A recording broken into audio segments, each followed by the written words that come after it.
What's up, everybody? Welcome to the Broker's Desk. This is episode number 2. We started with Brian Gubernick, and now we're taking a massive leap across the pond. My good buddy Tamir Poleg is checking in from Tel Aviv, yeah? Correct. Hi, Tel Aviv, everybody. Israel, which is crazy. Yeah. So the goal of this podcast, Tamir, is really, historically speaking, in a real estate office, most people are used to going to the broker's desk to ask questions. Like, hey, what should I do here? What should I do there? In an increasingly virtual environment, Taylor and I felt like it'd be a good idea to create a virtual broker's desk and to tackle issues that agents are facing and to give them the support, at least in a virtual environment, that may help them, which is kind of the subject of, as Adriana and I were planning for this episode, I was like, I want to talk to Tamir about, and it's a play on words, getting real help in a digital world. Play on words there with real brokerage. But talk a little bit about kind of your history for people that don't know you. What was you've got a little bit of a unique story in the real estate space as far as how you got into real estate. You're a problem solver, and so talk a little bit about who is this Tamir. Sure, and thanks for having me, Joe. It feels like everybody has a unique story on what led them to real estate, right? But yeah, I mean, after I completed my military service, I started working as a construction worker, which is kind of unusual.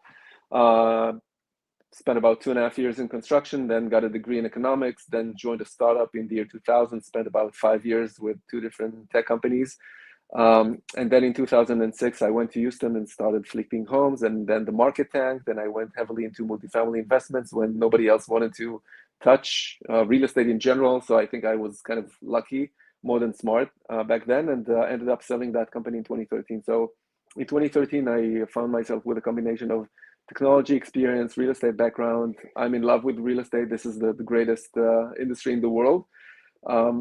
But it's also very slow moving and pushing back on innovation. And I thought that there's just a better way of doing brokerage, and there's a better opportunity to just deliver more value to agents at a lower cost. And that's what we were trying to do ever since. So the journey started about 10 years ago. Obviously, we went into it quite naive and not knowing too much, which I think also helped us. It's probably good. Yeah, it's probably a good thing. Yeah, it's probably good. By the way, in the early days, the first few years, we didn't want to hire anyone with any brokerage experience. We just were so focused on creating something different, and we didn't want anyone who knows how the industry operates. And maybe that was a mistake, because you would need a balance all the time. But I mean, it's been a wonderful journey, and I think that it's in many ways just getting started, because we have so many exciting things that we're working on, and it feels like everything is kind of coming to fruition right now. So it'll be interesting to see the next 10 years. So what are the differences? You and I have never even talked about this offline, but the Israeli real estate market, coming to the United States, there are a lot of similarities. Is it different? Like, are people doing, government-backed mortgages? Like, what is real estate in Israel? It's an interesting question, because it's very different. Actually, the real estate outside of the US is very different from the US. So, right. In Israel, they don't have MLSs. Every party pays their own agent. So the seller's agent is paid by the seller. The buyer's agent is paid by the buyer. The mortgage industry is way back. So I think there are maybe 7 lenders in Israel, and they don't have any MBSs or kind of any sophisticated structures of that sort. But I think that, Israel can learn a lot from the US, and the US can learn a lot from other places in the world. And maybe now, with all of those lawsuits going around with NAR, maybe people will be looking at, okay, how is real estate transacted elsewhere?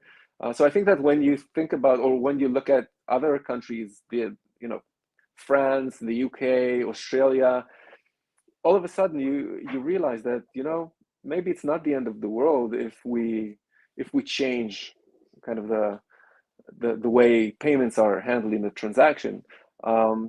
But I think that generally speaking, real estate is somewhat behind in Israel compared to the US. And maybe I'll give you an interesting story. So I'm currently in Israel. This morning I went to meet the CEO of, I can say the name, of Keller Williams in Israel. So he owns the market center here, and he brought a friend of his from the U.S., from New Jersey, who's also with KW, and we had a very interesting conversation, very friendly conversation. You know, not as competitors, not a, hey, you're better, I'm better, nothing of that sort. Right. And at one point, I asked him, what kind of infrastructure do you need to put in place if you wanted to add 1,000 agents right now here in this market? And in he said, Israel, you know what? In Israel. But it probably applies to the US or anywhere else. So he said, you know, for 1,000 agents, we probably need like 40 or 50 locations, so offices.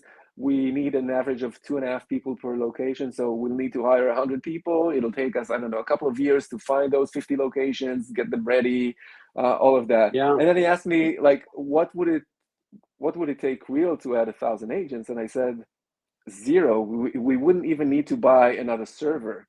So just last quarter, we added 1,500 agents.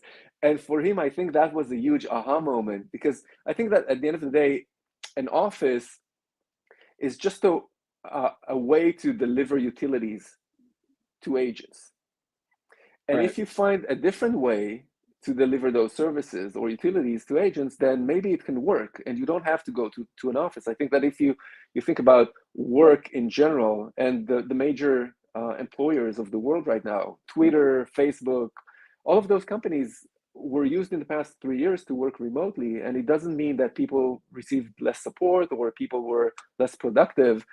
So I think that there is a place in the world right now to different kind of models, and there is no like this thing is the best.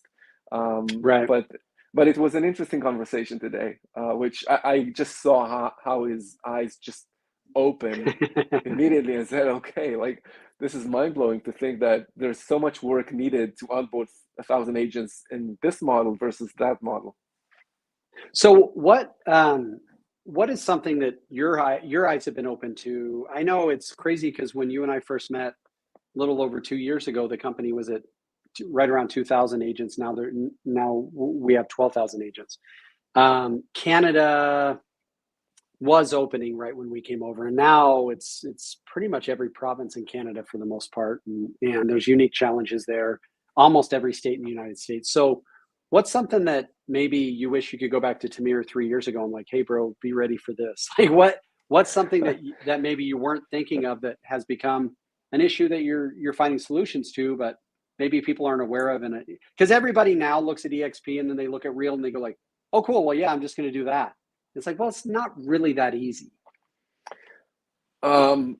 It's not that easy. It's actually very difficult. This is why I have a lot of appreciation for EXP and other companies in the field. You know, I've made it a rule for myself many years ago not to regret anything. And what you're asking me is basically like, what do you regret? So honestly, I don't regret anything. I think that at some point, probably at the beginning of 2021, we just knew that there is a wave of growth coming our way. And we just need to get prepared, and we need to put the infrastructure in place and hire the right people, but it came sooner and much more strongly than we anticipated. So maybe that's one thing and the consequence was that a lot of agents felt some pain for about a year or less than a year, just because we were not prepared accordingly. And we did our best to communicate it to the agents that were joining and say, hey, we're not perfect. We're not, like, a lot of things are under construction. But I think that if there's one thing that we could have done better in recent years was just have that understanding of what's coming and how fast and how strong it's going to be. But it's also part of the magic. Like, I think that people like you that, you know, joined us, you truly feel like a partner because you helped us build this business. And I think that every agent that joined in the past 2-3 years feel like they contributed to building this thing together. So I think that it also has a magic to it. No, I like that. So I was asked to give a talk in a church congregation one time on New Year's. And it was like, well, what are we going to, because church congregations generally, like you just go there to beat yourself up, right? And so the whole premise of my talk was for that coming year, I think it was like 2020 or 19 or whatever, I'm not going to focus on any of my weaknesses. I'm only going to focus on my strengths. And I just wanted to see what it would do to my psyche and to my personal growth and my connection with the universe and all those things. If I just said, I'm not going to beat myself up for the things I do wrong. I'm just going to go like, all right, well, cool. Let's keep learning.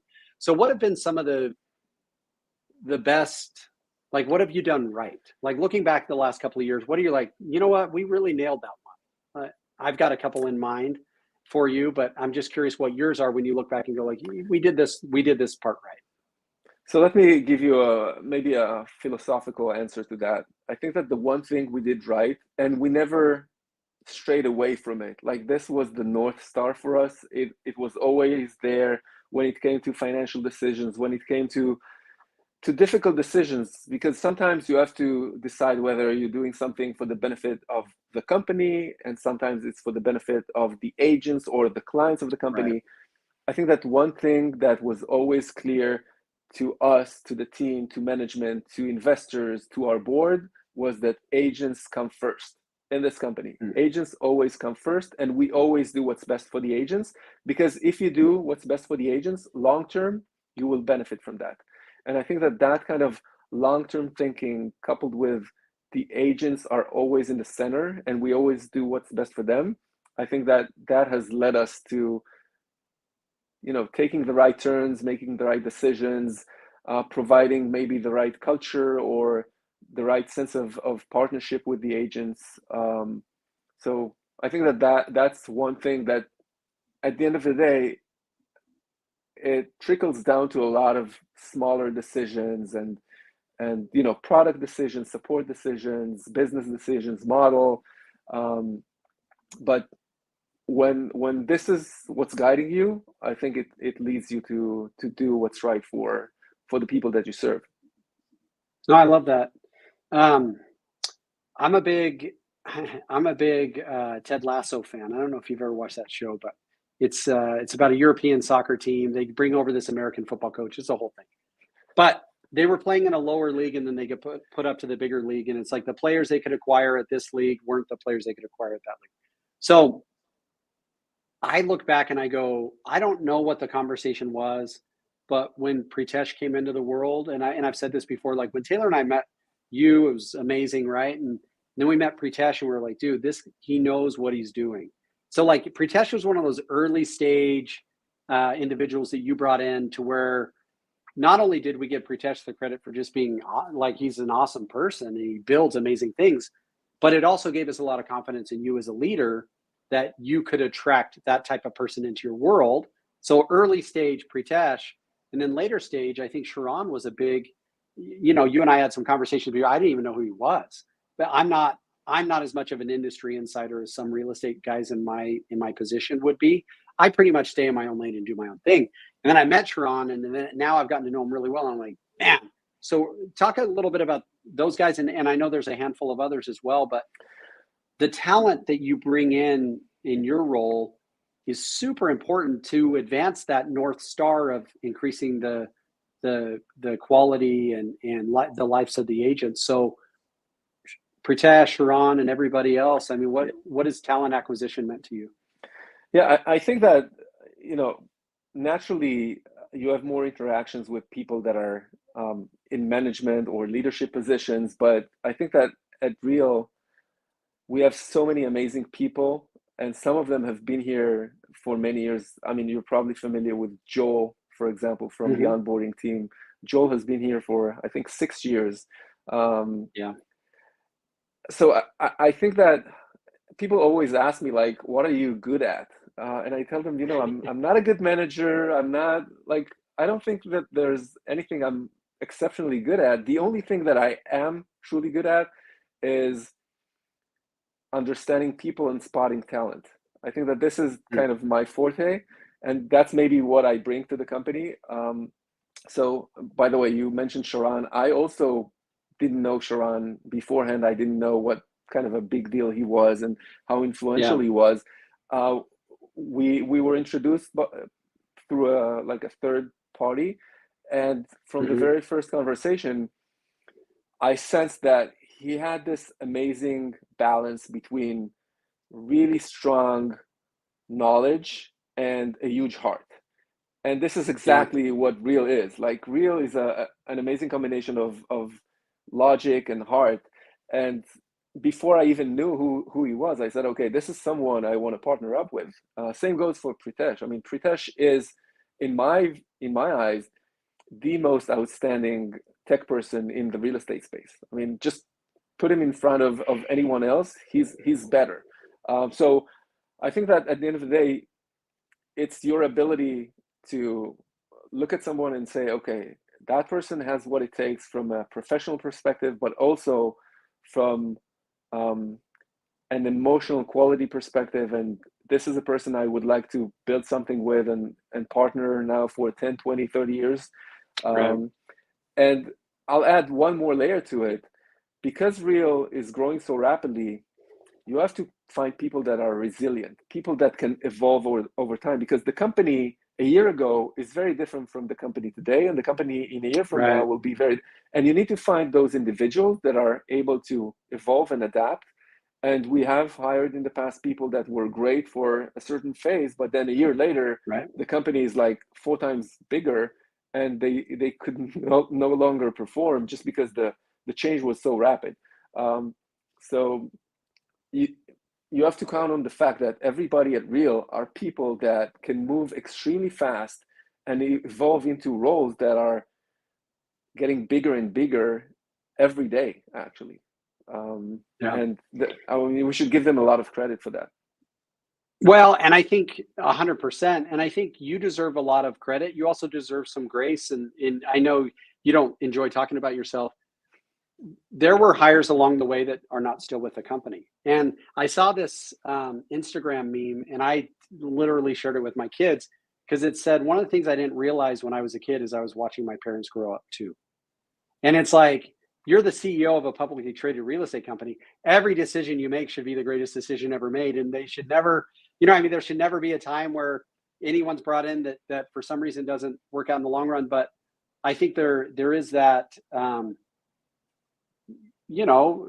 to Dorothy, it's not Kansas anymore, and to Kansas, she's not Dorothy anymore, right? Like the Tamir I met 2 years ago and the Tamir that sits before me today are two relatively different people. The Joe you met 2 years ago and the Joe that sits before you today, two relatively different people. So how do you,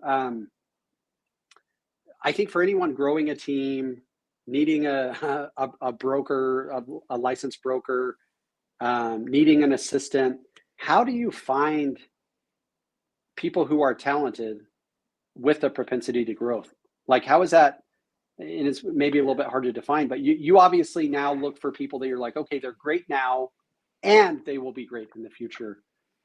What are some of the things you look for? I think you get better with time. I mean, I've interviewed, I don't know, hundreds, maybe thousands of people in the past 10 years for different positions.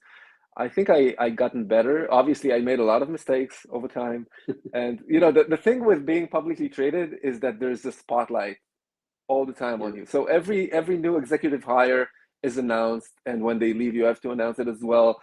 You live quarter by quarter. Everybody knows the performance of the company. Like everything is out there and you're being examined on each and every decision. And I'm not saying that to say that, it's scary in any way. I think you have to develop a certain confidence in yourself, not necessarily the confidence that, hey, I'm really good at this, but the confidence to actually make mistakes. Like, if we make a mistake, it's not the end of the world. It's okay. The sun will shine tomorrow. Everything will be okay. So I think that the ability to spot good talent is something that probably was built up in my last 47 years of being in this world. But I thought you were still in your 30s. I didn't know you were 47. I am. I just used 47, as a reference. But thank you. But my line of thought just. So talk to me about this. How was your military background? Taylor and I are like obsessed with that. We cornered you one time and just hounded you about it. But Yeah. what role? Because in Israel, military service is required. In the United States, it's still voluntary unless we're under draft.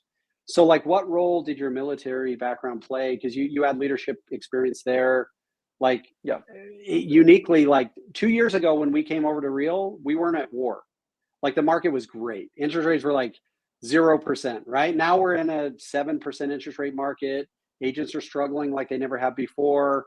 There's more competitors in the brokerage environment. Um, so like what did your military service teach you that kind of bleeds into your leadership as a corporate publicly traded corporate officer? I think that what it taught me is that anything is possible, or nothing is impossible. Like if you can think about it, if you can dream about it, you can actually do it. And it's not like a cliche or something. It truly is. Like I served in a unit that was doing things above anyone's imagination. Um, and you learn that with practice, with methodologies, with the right tools, with the right technologies, with the right people alongside you, you can really accomplish anything. So I think that my military service days just provided me a lot of kind of confidence, and also the understanding, this is the business world. And I'm not trying to make it small, but at the end of the day, it's not life or death, or life and death. Mm, Like in the military, yes, sometimes you face situations that if you do make a mistake, then it's game over. It's game over for you. It's game over for your friends that are, next to you. But in the business world, sometimes you do have opportunities to correct.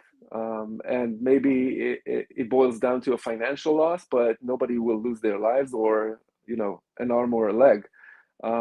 So I think it just gave me a good perspective on just not to be scared, and just have the confidence to make decisions, and maybe sometimes make decisions under immense pressure. Like in the battlefield, right. you have to make a lot of decisions in split seconds under a lot of pressure. Sometimes you're being shot at. Sometimes you're concerned about getting discovered, and you have to act very fast. And when COVID hit, Yeah. I think I was super early to tell everybody. Back then, we had an office in New York. I was super early to tell everybody, hey guys, next week the world is going to change. You shouldn't come to the office, and this is the plan. Like, this is what we should be doing. I cut my salary by 20% instantaneously before COVID even hit the US.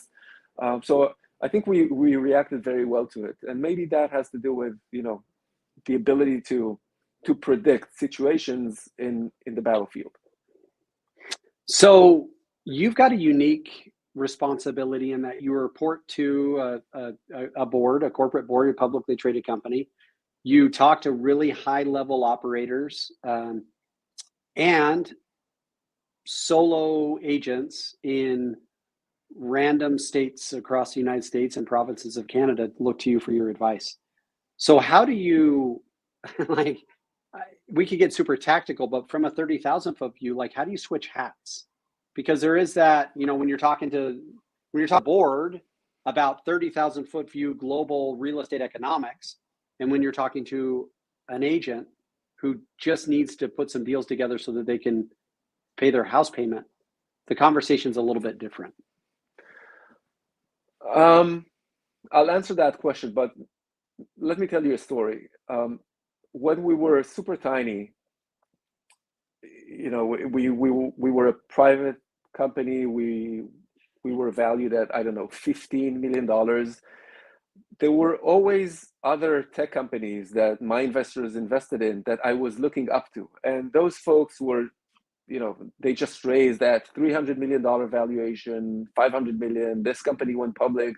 Mm. I was always kind of looking up to those CEOs and said, hey, when I'm at that point, I'll have so many, or I wouldn't No have as problems. much, no problems, or very few problems, and their life is probably so easy and it's so great. But at some point when you get there, you realize that it never ends. Like it Yeah. never ends. There are always struggles. There are always challenges. You always try to accomplish something. And the reason why I'm telling you that is, when you think about board members or executives, at the end of the day, it's people. So I think that what keeps me, you were talking about changing hats. I don't need to change hat because you just stay human. And when you're Right. human, and when you remember that that person that's sitting on a publicly traded board and that agent that closes 8 transactions a year, they're not different. They're not different. Mm. Maybe they have a different kind of experience. Maybe they focused on different things in life. Maybe they have different interests. But at the end of the day, they're human. They're business people. They can contribute in different ways. And you just have to stay human. So I think that this is what allows me to kind of change or not change the hat that I'm wearing. So answer this for me. I don't know if I've ever told you before, but I went through a bout for maybe a year and a half of claustrophobia, where like it was a stupid ride at Disney World that I got trapped in, and then I got an MRI, and it was like those two things combined to where like I couldn't even ride in an Uber. I have a point here. Um, what I've noticed in real estate is there's almost this digital claustrophobia that agents can deal with from time to time, where they just want to know they have a physical location to go to.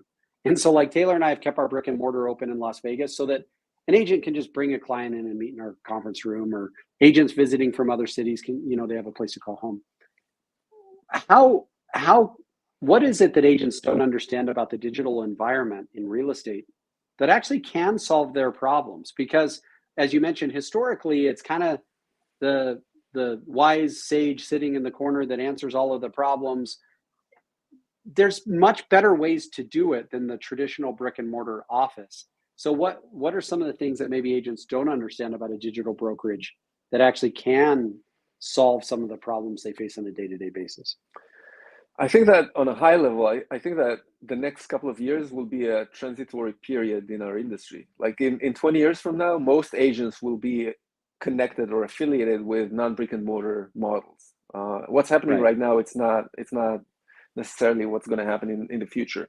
Um, and by the way, the conversations that we had 9 or 10 years ago when we were just starting were very different because people were focusing more on, hey, how can you deliver all those services without having an office? Right now, people are more Yeah. used to, okay, this is possible. So I think that when you think about being in an office, what is it exactly that you're getting in the office? Like, is that training? Is that support? Is that um, masterminding classes, paperwork, like you name it? All of those things can be delivered and much easier with no offices. Like you can have access to all of those documents, all of those trainings, all of those people. I'm talking to investors a lot, and we're talking about community and community building. And very often, what like the conclusion is that when you go to an office and you want to collaborate, you're confined or to like the knowledge of the people within that office. Like you go to the Sure. office, those are the people that you can interact with. Sometimes they compete with you, sometimes they don't want to share exactly. But when you come to a non-brick and mortar environment where you have 12,000 agents, for example, across the country, like all of a sudden you can tap into knowledge of people that you didn't have access to before when you were actually going to the office. So I think that, yes, for some agents, there's like a psychological barrier of I was used to doing things in a certain way, and maybe like once a year I will need immediate support, so I will just drive to the office, do my thing, and maybe it's worth having an office for that purpose. But I think that the more people will get used to interacting with non-brick and mortar models, that fear will probably be uh, it'll disappear. But as I said, it's a transition phase right now. Yeah. um, Well, and Jake makes a good point. He's watching. He commented. He just said, I think uh, cloud-based brokerages make a ton of sense. Like digital brokerages make a lot of sense. Teams, like we're pretty big on getting our agents in here to as a team, but as an independent agent, there's so much value in the virtual world. What what are you telling? Like, what's the message right now to real estate agents in 2023? Um, I follow a couple of people. You probably follow the same guys on Twitter, X, whatever it's called. Steve came out today and he just said, like, I'm big enough to admit I was wrong when I was wrong. I thought rates would be in the 5s or 6s by now, and they're not, right? So I read a statistic that said 80% of real estate agents have never practiced real estate in an environment where interest rates are above 7%, which is crazy. Yeah. I read this morning, interest rates are at a 20-year high. Like, I've been in for 21 years, so like I'm a seasoned vet. I had that 1 year of before rates started to drop. But what are we telling agents right now? How do people stay the course? What's some of the conversations you're having as far as, we can paint it whatever way we want, but it's harder to sell a $500,000 house when interest rates are 7% than when they were 3%. So Right. what are some of the conversations you're having or guidance you're giving? So a few things. One, we and I feel a lot of pain from agents across the country right now. And I mean, it cannot be ignored. It's painful. It's affecting a lot of businesses and a lot of families around the country. At the same time, people are still buying and selling homes. So think about, Q2, for example, of 2023. All of the companies in our industry were posting a drop in revenue. The only company that was actually growing was Real. So I'm not saying that to say, hey, we're great. I'm just saying that even in a down market, there's an opportunity to do better than the next person. So there's always an opportunity to do better. Having said that, if I'm trying to analyze where the industry is going, I think that it's going to be an extremely cold winter. I'm not going to sugarcoat it. I think that the fourth quarter is going to be brutal. I think that it's going to be somewhat of a cool spring, and it's probably going to be a solid summer. So if you can sustain the next 6 months, that's great. I think that internally at Real, we're constantly thinking about, okay, how can we help our agents go through those next difficult months? And we are coming up with a couple of initiatives aside from training and everything that Sharon is doing with the down market playbook and everything that is bringing tremendous value. I also think that people now need access to money. Like the bottom line is people need money. So how can we as a company help that? And I think that if you think about what agents are building here, we are a platform, and agents build assets on top of that platform. Right. So what I mean is, your past transactions are an asset because it can help us predict your future transactions. Your pending GCI is an asset because we can underwrite that and say, okay, with a high degree of certainty over the next 60 days, you will have that amount of income. Your equity that you accumulated is an asset. Revenue share is an asset. And what I mean by that is we can take all of those assets and underwrite them and say, hey, Joe, based on all of this information that we have, we can get you access to cash today. And I think that this is bottom line what agents need right now is access to money, access to credit. So we're thinking about both educating our agents, giving them the best kind of support possible, especially these days, and also giving them bottom line access to resources or cash or credit. And we will be announcing something very soon. But as I said, I think that we've been through almost a year and a half of difficult market. It's going to get a little tougher, but we're almost at the end of this down market. And cycle. If you made it so far, just hang in there. Try to push forward, and it'll be okay. Like I was in the market in 2007, 8, 9, 10, and was actually benefiting from it, to be honest. But right. There's opportunity in every market. Yeah. So let's, we've got just a few minutes left. Talk about, I remember coming home from a UNLV football game, and back before the stadium was built on the Strip, the college football stadium was like 4 miles from the Strip. And I remember saying, like, we saw all these people walking because they couldn't get a taxi cab. And I was like, we should give them a ride and just say, hey, it's $100 and we'll give you a ride to the Strip. Little did I know I created Uber. Like they owe me something, right? And then 5 years later, Uber came out, and I remember hearing it and going like, I would never hop in somebody's car. Like I felt safety in the taxi cab industry for some reason. And it was just used to, you just walk out and you hail a cab. And now I never ride in taxi cabs. Like even in New York, the taxi cab capital of the world, I order an Uber. When I first heard of the agent owned, publicly traded, revenue share based business model 5, 6 years ago, I did not think it would work. My whole thing was like, just go sell houses. Like, why are you worried about what company your friends are at or whatever? And it turns out I was wrong. Like, there's so much value in agents having multiple streams of revenue, and we're seeing that right now. And not even globally, like just in our own office, we have agents who are like, my production is down 50%, but I'm supplementing my income and being able to support my family through the agent attraction efforts that I did over the last year and a half. I'm now able to pay my car payment or house payment through this additional revenue stream. So maybe you've got a really cool outlook on what revenue share is, because so many people will say, do you run an MLM or do you, and so like, but the way you talk about revenue share and what it does for agents, I think is good for people to hear. Yeah, and by the way, you know how many people thought that they invented Uber before Uber invented Uber? Well, there's one right here. Yeah. Yeah, you're not alone. Um, Yeah. you know, when we felt that the market is going to shift, I think it was around March of 2022, I went out and told our agents, listen, the market is going to change. I don't care if you never attract a single agent. I do care if you're not able to provide for your families. And what we are giving you is an opportunity to hedge your business. And rev share is an opportunity to actually hedge your business, because if your business goes down and you supplement that with revenue share, you still can provide for your family. And I was trying to preach that for a few months.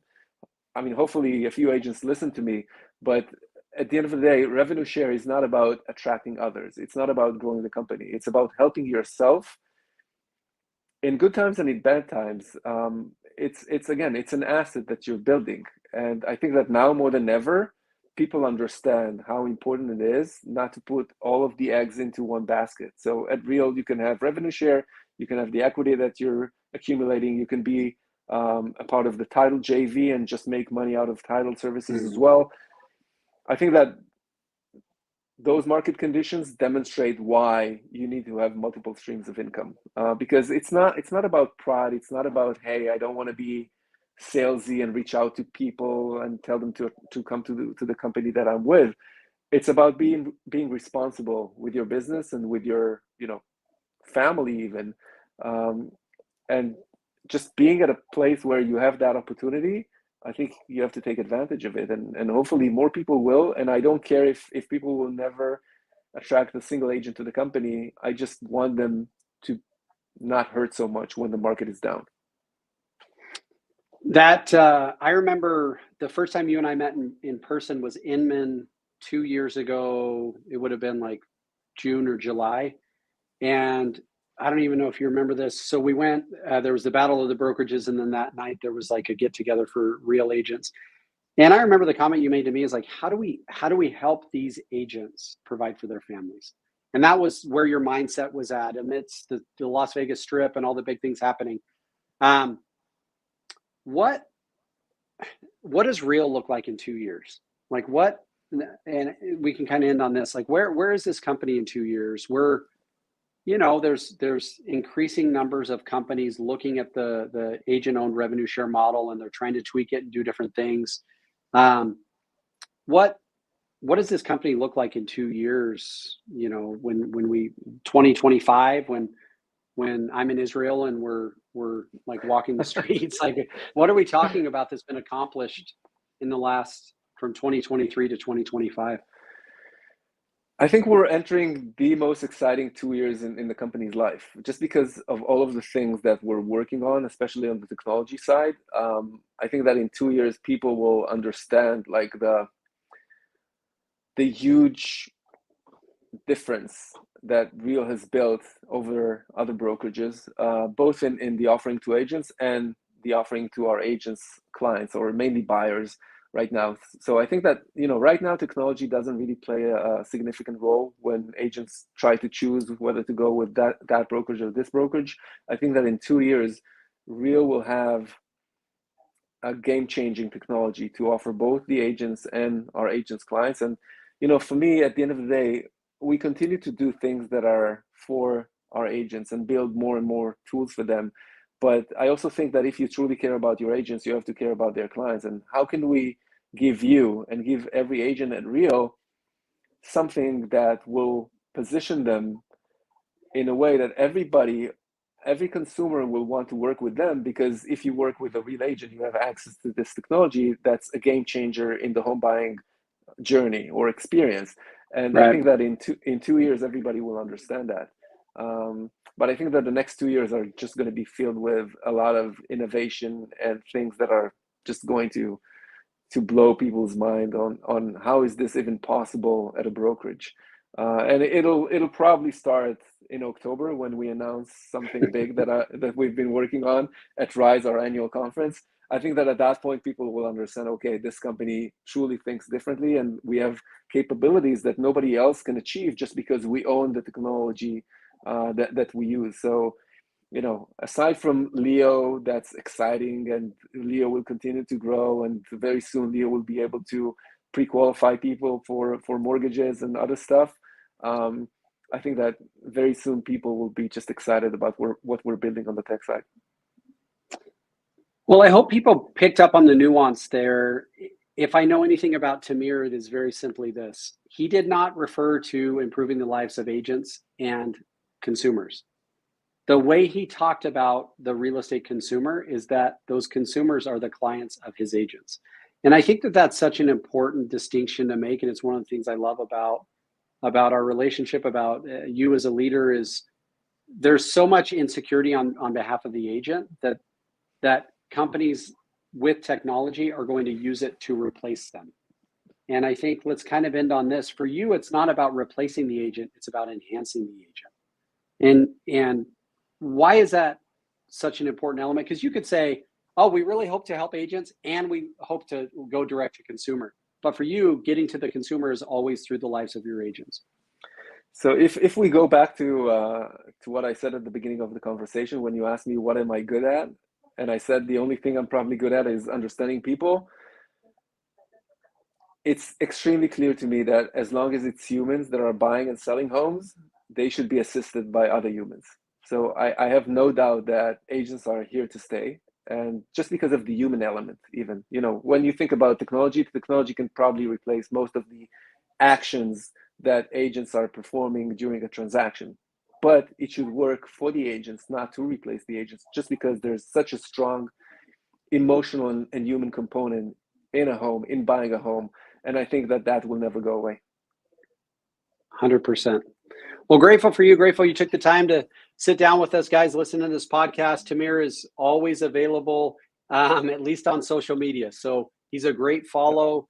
There are so many amazing agents at the company, and Tamir does a really good job of broadcasting some of the work that these agents are doing in the creation of content and the highlighting of consumers and some of the things that the company's doing. He does a really good job. So I would encourage people to go to follow him. Tamir, I'm grateful for you. Grateful for your willingness to hop on with us. Thank you for having me, and thank you everybody for tuning in. Thanks a lot.